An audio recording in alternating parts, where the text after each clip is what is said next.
જય શ્રી કૃષ્ણ ફ્રેન્ડ્સ, ઘરનું ભાણું કિચનમાં આપ સૌનું સ્વાગત છે। તો આજે આપણે જવની રોટલી બનાવીશું। વજન ઓછું કરવા માગતા હોય તો તેમના માટે આ રોટલી બેસ્ટ રહેશે।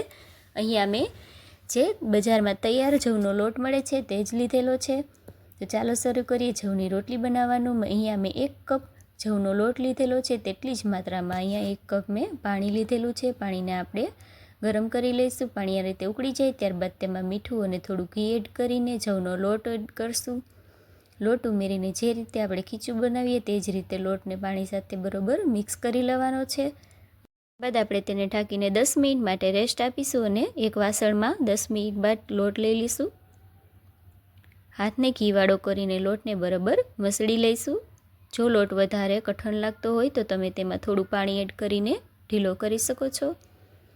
જે રીતે આપણે રોટલીના લોટના લુવા બનાવીએ તેનાથી સહેજ મોટી સાઈઝના લુવા બનાવીને રેડી કરી લઈશું અને આપણે તેને વણી લઈશું। જવની રોટલીમાં ફાઇબર વધારે માત્રામાં હોવાથી વજન ઘટાડવા માટે ખૂબ જ ઉપયોગી છે। જે લોકોને હિમોગ્લોબિનની ઉણપ હોય અથવા તો ડાયાબિટીસ હોય તે લોકો માટે પણ જવની રોટલી ખૂબ જ ફાયદાકારક છે। તો આ રીતે આપણે જવની રોટલીને એકદમ હળવા હાથે વણવાની છે, વધારે ભાર નથી આપવાનો રોટલી વણતી વખતે।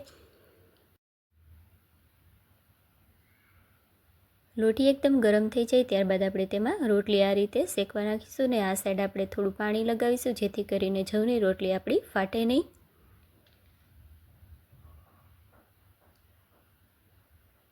આ રીતે આપણે તેને ફેરવતા જઈશું અને શેકી લઈશું।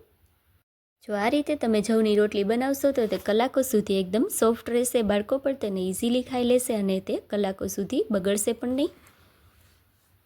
જોઈ શકો છો કે આ રીતે જવની રોટલી બનાવવાથી રોટલી એકદમ સરસ ફૂલીને રેડી થાય છે।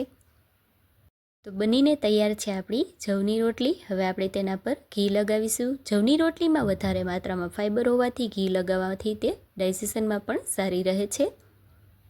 તમે જોઈ શકો છો કે રોટલી એકદમ સરસ સોફ્ટ બનીને રેડી થઈ છે। વિડીયો પસંદ આવ્યો હોય તો ચેનલને લાઇક, શેર અને સબસ્ક્રાઈબ કરવાનું ભૂલતા નહીં। જય શ્રી કૃષ્ણ।